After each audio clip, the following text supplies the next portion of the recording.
चलिए समझो कुछ। 14 नवंबर ये हम लोगों के लिए एक बहुत बड़ा हर्ष और उल्लास का एक राष्ट्रीय पर्व के रूप में है। ये केवल इसलिए नहीं मनाया जाता है, इसका मेन इसका एक यही नहीं है कि स्कूलों में कार्यक्रम होंगे, बच्चों को कुछ खाने के लिए मिल जाएगा, कुछ टॉफियां मिल जाएंगी और लेकर के सीधे आराम से घर चले आएंगे। बस इस उद्देश्य को लेकर के 14 नवंबर नहीं मनाया जाता है। सबसे पहली जानकारी ये बता दें कि 14 नवंबर को बाल दिवस मनाया ही नहीं जाता था। बाल दिवस 20 नवंबर को मनाया जाता है। ये जो है 20 नवंबर को जो है संयुक्त राष्ट्र संघ ने घोषित किया था। जो अब तक संयुक्त राष्ट्र संघ ने जो है पूरे बाल दिवस जो है वह 20 नवंबर को हर देश मनाए, ये प्रेरणा दी थी संयुक्त राष्ट्र संघ ने। क्यों दी थी, क्या कारण था? वो इसलिए दी थी कि प्रत्येक देश का भविष्य उस देश के विद्यार्थी होते हैं। प्रत्येक देश का नव निर्माण जो है वह विद्यार्थियों के द्वारा ही किया जा सकता है। जिस देश का विद्यार्थी, जिस देश के बच्चे जितने अधिक गुणवान होंगे, जितने अधिक पढ़े लिखे होंगे, उस देश का नाम उतना ही अधिक ऊपर होगा, वह देश उतना ही अधिक विकास में आगे होगा। आप देख लीजिए, जापान देख लीजिए, कितना टेक्नोलॉजी में आगे है। क्यों टेक्नोलॉजी में आगे है? क्योंकि वहां शिक्षा सबको उच्च मिल रही है। आप इटली को देख लीजिए, एक से एक अच्छे डॉक्टर मिलेंगे। यहां से लोग पढ़ने के लिए कहाँ जाते हैं? बाहर। क्यों? क्योंकि अन्य जगह की शिक्षा कैसी है? उच्च है। और यहाँ की शिक्षा क्या है? यहाँ की शिक्षा डाउन है, कम है। अब जब यहाँ की शिक्षा जब डाउन है तो उस उच्च शिक्षा को लेने के लिए भारत के ही व्यक्ति बाहर जाते हैं और भारत से शिक्षा लेकर के फिर भारत में आते हैं। अब क्या है यहाँ पर? तो इस संयुक्त राष्ट्र संघ में ये तय हुआ कि जिस देश के बालक, जिस देश के विद्यार्थी जितने ज्यादा डेवलपमेंट होंगे, जितने ज्यादा विकसित होंगे, जितने ज्यादा पढ़े होंगे, जितने ज्यादा संस्कारी होंगे, उस देश का विकास उतना ही जल्द हो जाएगा। बहुत जल्द संभव है। ठीक है, सारे देश के सभी, पूरे विश्व के देश जो थे वो 20 नवंबर को बाल दिवस के रूप में जो है वो क्या है, 20 नवंबर को बाल दिवस सभी मनाने लगे। भारत में भी बाल दिवस 20 नवंबर को ही मनाया जाने लगा। ठीक है, 1964 से पहले बाल दिवस जो है वो 20 नवंबर से पहले ही मनाया जाता था। लेकिन क्या हुआ, पंडित जवाहरलाल नेहरू भारत में एक ऐसे व्यक्ति हुए, एक ऐसे अजूबे व्यक्ति हुए जिन्होंने स्वतंत्रता मतलब भारत की गुलामी को भी देखा और भारत की आजादी को भी देखा। क्योंकि कुछ तो, जैसे मान लीजिए अगर हम भगत सिंह की बात करें तो भगत सिंह क्या है? भगत सिंह तो भाई आजादी से पहले ही फांसी लग चुकी थी। भाई बहुत सारे भारत के क्रांतिकारी क्या थे जिन्हें भारत की स्वतंत्रता के लिए लड़े तो थे, लेकिन क्या उन्हें स्वतंत्रता का दिन देखने को मिला? नहीं मिला। लेकिन पंडित जवाहरलाल नेहरू हमारे भारत के एक ऐसे व्यक्ति थे जिन्होंने क्या है सन 1800 जो है 1800 यहाँ से लेकर के 89 से लेकर के जो है 14 नवंबर सन 1889 से लेकर के उन्होंने 1984 तक का सारा इतिहास देखा। इन्होंने पराधीनता भी देखी और स्वतंत्रता भी देखी, दोनों चीजों को देखा। जब तक भारत आजाद नहीं हुआ था तब तक भारत के विद्यार्थियों की, भारत के बच्चों की कोई दिशा नहीं थी।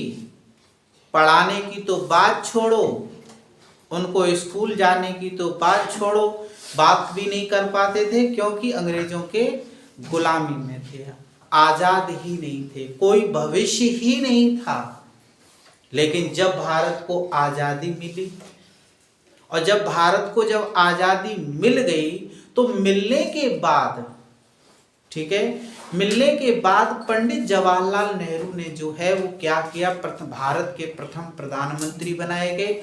और जब भारत के प्रथम प्रधानमंत्री बनाए गए तो फिर उन्होंने वही संयुक्त राष्ट्र संघ का जो संदेश था उन्होंने अपने भारत में प्रचुर रूप से फैलाना शुरू किया। उन्होंने कहा कि जब यही है कि हर बच्चा जब विकसित, देश तभी विकसित होगा, देश तभी विकास करेगा जब आगे बढ़ेगा जिस देश का हर व्यक्ति, हर बच्चा जो है शिक्षित होना चाहिए, उच्च कोटि की उसे शिक्षा होनी चाहिए। तो पंडित जवाहरलाल नेहरू का पहला सपना बना कि हम अपने भारत के हर, चाहे वह अमीर हो, चाहे गरीब हो, चाहे किसी भी वर्ग का कोई भी व्यक्ति हो, हम उसको शिक्षा प्रदान करेंगे और शिक्षा देंगे। सबसे ज्यादा उन्होंने अगर ध्यान दिया तो उन्होंने शिक्षा पर ध्यान दिया।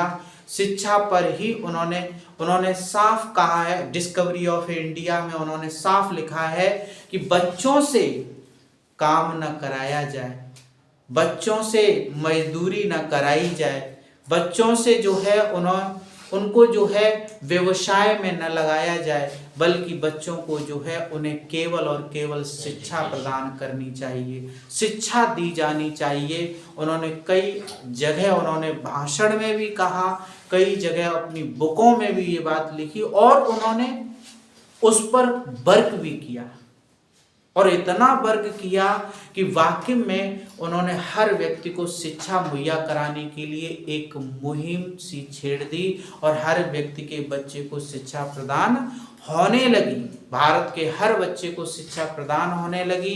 पंडित जवाहरलाल नेहरू ज़्यादातर अपना समय, ज़्यादातर मोस्टली समय जो है वो बच्चों में व्यतीत करते थे। सारा समय जितना था ये जो है पूरा का पूरा सरदार वल्लभ भाई पटेल के साथ रहते थे। सरदार वल्लभ भाई पटेल इनके ज़्यादा करीबी थे। उन्होंने भी इनको सजेशन दिया था कि तुम ये काम करो। शिक्षा भारत को प्रदान होने लगी और जब शिक्षा भारत को प्रदान होने लगी, सभी को मिलने लगी और सबसे ज़्यादा जो है प्रधानमंत्री के पद पर रहने वाले पंडित जवाहरलाल नेहरू ही हैं। भारत के सबसे ज़्यादा समय तक पंडित जवाहरलाल नेहरू ही भारत के जो है सबसे ज़्यादा काल में रहे। ये अब क्या होता है, जब 1964 में जब पंडित जवाहरलाल नेहरू की क्या हो जाती है, मृत्यु हो जाती है, तो मृत्यु के उपरांत क्या होता है, क्योंकि बाल दिवस जो था वो 20 नवंबर को मनाया जाता था। अब समस्या थी 20 नवंबर को मनाते थे, लेकिन बच्चों को प्रिय थे पंडित जवाहरलाल नेहरू और बच्चों के लिए स्वर्णिम कार्य किया था वो उन्होंने ही किया था। देश को आगे ले जाने का सबसे बड़ा कार्य किया गया था। इसीलिए बच्चों को सबसे ज्यादा स्नेह करने के कारण, बच्चों को सबसे ज्यादा लगाव होने के कारण बच्चे उनको चाचा कहते थे।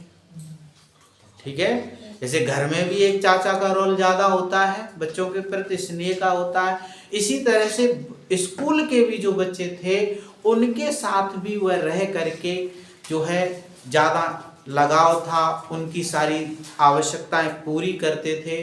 तो बच्चों का जो लगाव जो था वो पंडित जवाहरलाल नेहरू के प्रति ज्यादा था। तो उनकी मृत्यु के उपरांत जो है भारत के ही हर स्कूल के, हर कॉलेज के, हर संस्था के व्यक्तियों ने, बच्चों ने, सभी ने मिलकर मांग की कि हम अपना बाल दिवस, भारत का जो बाल दिवस है वह 20 नवंबर को नहीं मनाएंगे, बल्कि पंडित जवाहरलाल नेहरू के जन्मदिन यानी कि 14 नवंबर को मनाएंगे। क्योंकि वास्तव में बाल दिवस का असली चेहरा वो किसने दिखाया? पंडित जवाहरलाल नेहरू ने दिखाया था। इसलिए भारत की, वैसे संयुक्त राष्ट्र संघ में आज भी घोषित है, संयुक्त राष्ट्र संघ तो 20 नवंबर को मनाने की प्रेरणा देता है, लेकिन भारत में वह 20 नवंबर की डेट जो है वह कैंसिल करके, हटा करके फिर वह बाल दिवस जो है वह 14 नवंबर को मनाया जाने लगा। बाल दिवस मनाने का मुख्य उद्देश्य यही है कि बच्चों को ये सिखाया जाए कि बच्चों के आगे भविष्य में उनके कर्तव्य क्या हैं, उनको करना क्या है, कि देश के अगर भविष्य हो तो भविष्य बनोगे कैसे, किस तरह से हम देश के भविष्य में, देश के कार्यों में किस तरीके से हम अपना योगदान दे सकते हैं, किस तरीके से हम अपना काम कर सकते हैं, किस तरीके से हम इस जो हमें आज़ादी, जो क्रांतिकारियों ने जो हमें आज़ादी प्रदान की है, उस आज़ादी को आगे हम कैसे ले जा सकते हैं, उसको किस तरीके से बढ़ाया जा सकता है, और हम अपने देश को आगे किस तरीके से ले जा सकते हैं और दूसरे देश से कभी नीचे न गिरने दें, इस बात को भी हम कैसे सोच सकते हैं। इसीलिए 14 नवंबर आज के दिन, चाहे वह सरकारी कार्यालय हो, स्कूल हो, चाहे कोई संस्था हो, हर जगह सांस्कृतिक कार्यक्रम किए जाते हैं और उन सभी सांस्कृतिक कार्यक्रमों में यही बताया जाता है कि बच्चों के क्या कर्तव्य होते हैं और बच्चों का सर्वांगीण विकास जो है, कंप्लीट विकास जो है वह कैसे किया जा सकता है, क्या उसका उद्देश्य होता है, क्या उनकी आवश्यकताएं होती हैं, किस तरह से हो सकता है। इसी वजह से जो है पंडित जवाहरलाल नेहरू की पुण्यतिथि पर जो है ये 14 नवंबर जो है सभी जो है सब स्थानों पर जो है वह आयोजित किया जाता है। इसका वैसे पंडित जवाहरलाल नेहरू जो है महात्मा गांधी के भी करीबी रहे। महात्मा गांधी से इनकी कुछ तो विचार मिलते थे, कुछ विचार नहीं मिलते थे। कुछ विचार तो इनके मिल जाते थे, लेकिन कुछ विचार इनके नहीं मिलते थे। क्यों? क्योंकि महात्मा गांधी जितना नर्म दल नेता कोई नहीं था। एक मान लो ले, दूसरो और मान ले, आई बात समझ में? असहयोग आंदोलन में ये कई असहयोग आंदोलन चलाया, महात्मा गांधी ने असहयोग आंदोलन चलाया। उस असहयोग आंदोलन में भी पंडित जवाहरलाल नेहरू ने साथ दिया, साथ देने की वजह से जेल में भी चले गए, क्योंकि असहयोग आंदोलन में जेल में भी ये चले गए उस समय। लेकिन कुछ मतभेद, थोड़ा सा मतभेद था, कुछ विचार नहीं मिलते थे।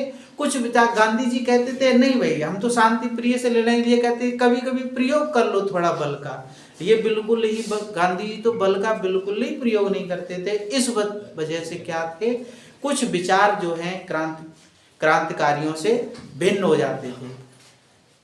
और जब भिन्न हो जाते थे, क्योंकि आपको मालूम है सबको, महात्मा गांधी ने आज़ादी तो दिलाई, लेकिन क्या उन्होंने आज़ादी पाई? आज़ादी पाई तो नहीं, आज़ादी का दिन तो नहीं देखने को मिला। लेकिन यही पंडित जवाहरलाल नेहरू एक ऐसे व्यक्ति थे जिन्होंने आज़ादी दिलाई भी, आज़ादी में अपना योगदान भी दिया, और उसके बाद आज़ादी का उन्होंने जो अमृत था उस अमृत को भी क्या किया, जलपान किया, और एक भारत को एक नई दिशा दी, भारत को एक नई दिशा की ओर ले गए। इसी वजह से उनको जो है आज के दिन जो है 14 नवंबर जो है बाल दिवस के रूप में जो है पूरी सभी जगह जो है वह मनाया जाता है। जय हिंद, जय भारत।